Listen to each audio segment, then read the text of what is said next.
Raffineurs, cheminots, mais aussi dockers ou encore enseignants, ils veulent tous se mettre à l'arrêt mardi prochain. La CGT souhaiterait inscrire le mouvement dans la durée. Dans les transports publics, on sait que ça va être une journée extrêmement difficile. La fédération promet une semaine noire dans l'énergie. Je pense que ça sera la plus importante manifestation depuis le début de la présidence Macron et peut-être au-delà. Oui, j'ai demandé une musique qui fait peur, car hier un parfum de film d'horreur flottait sur la traditionnelle conférence de presse qui suit le Conseil des ministres. Mettre la France à l'arrêt, ce serait laisser filer une crise qu'on peut encore éviter. C'est prendre le risque d'une catastrophe écologique, agricole, sanitaire, voire humaine, dans quelques mois.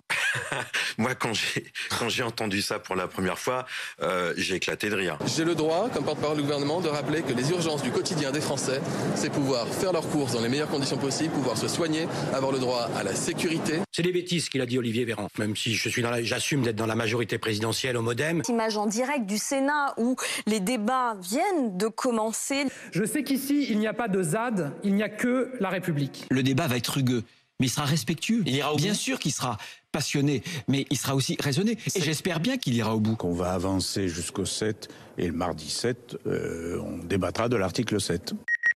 Combien coûteront les yaourts, les steaks hachés ou les pâtes dans les rayons au printemps? En moyenne, on est sur 10% de hausse. Aujourd'hui, on va vous parler de l'huile d'olive. Sur cette exploitation, les coûts de production ont grimpé de 20%. C'est de plus en plus cher. Donc on a du mal, on fait une sélection par rapport à certains produits et à certains magasins. Certains parlent d'un mois de mars rouge, d'autres d'un trimestre noir. Il ne doit pas y avoir et il n'y aura pas de mars rouge. Je réfute cette expression, qui est une expression qui fait peur aux Français. Le ministre de l'économie est sur la planète Mars, déconnecté des réalités des Français. Et l'enquête sur la disparition de Leslie et Kevin qui s'est donc accélérée ces dernières heures. 2 suspects sont désormais en garde à vue. Ce premier homme placé en garde à vue, il est aussi âgé d'une vingtaine d'années. C'est un proche du couple. Il devait d'ailleurs les héberger la nuit de leur disparition. Il y a des trous dans son emploi du temps, des incohérences. Et il a dit à certaines personnes qu'il était passé au dîner auquel étaient Leslie et Kevin avant de se rendre chez lui. Or, il s'est avéré que c'était pas forcément vrai. Des sources proches du dossier et des membres de la famille de Leslie nous disent que ce fameux Tom T n'était pas insensible au charme de la jeune femme.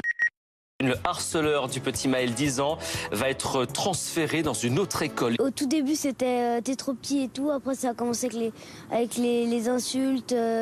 T'es moche, t'es nul, t'es con et des trucs comme ça. Et après, ça a continué avec des coups de plus en plus forts. Maël va faire sa rentrée lundi. C'est une super nouvelle. Après 3 mois de déscolarisation,